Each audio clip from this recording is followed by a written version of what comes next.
బాహుబలి గురించి అంచనాలు తారాస్థాయిలో ఉండడంతో ఏ చిన్న విషయం తెలిసినా ఎంతో ఎగ్జైట్ అవుతున్నారు ప్రేక్షకులు.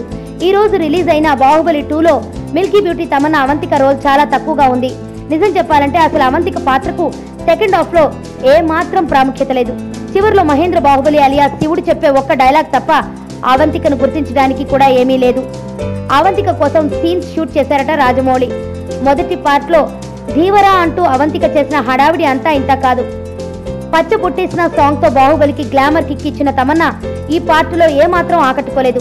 అయితే తమన్నా అవంతికకు సంబంధించి కొన్ని సీన్స్ తీసినా సరే నిడివి ఎక్కువ అవడం వల్ల వాటిని ట్రిమ్ చేశారట. ఫైనల్ వర్షన్ ఇలా ఉంటుందని తమన్నాకు ముందే చెప్పారట కూడా. ఈ ప్రాజెక్టులో భాగం అవడమే అదో గొప్ప క్రేజ్ అనుకున్న తమన్నా దర్శకుడు రాజమౌళి నిర్ణయాన్ని గౌరవిస్తూ సైలెంట్ గా ఉందట. ఏది ఎలా ఉన్నా బాహుబలి కన్క్లూజన్ తమన్నా ఫ్యాన్స్ ను హర్ట్ చేశారని చెప్పొచ్చు. తమన్నా కోసం వచ్చిన వారికి అనుష్క అందాలను చూపించి ఫ్లాట్ చేశారు. ఫైనల్ గా భారీ అంచనాలతో వచ్చిన బాహుబలి మూవీ అంచనాలను అందుకుందనే తెలుస్తోంది. కేవలం ప్రేక్షకులే కాదు, సినీ సెలబ్రిటీస్ కూడా మేము కూడా కట్టప్ప ఎందుకు బాహుబలిని చంపాడో తెలుసుకున్నామని తెగ సంతోషపడుతున్నారు.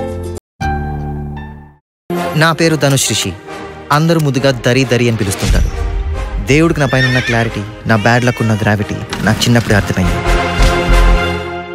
నా లైఫ్లో లక్ ఫ్యాక్టర్ రాంగ్గా ఉండొచ్చు, కానీ లవ్ ఫ్యాక్టర్ మాత్రం చాలా స్ట్రాంగ్గా ఉంది. ఒక మనిషి చేయి చూసి తన జాతకం మొత్తం చెప్పేయగలను.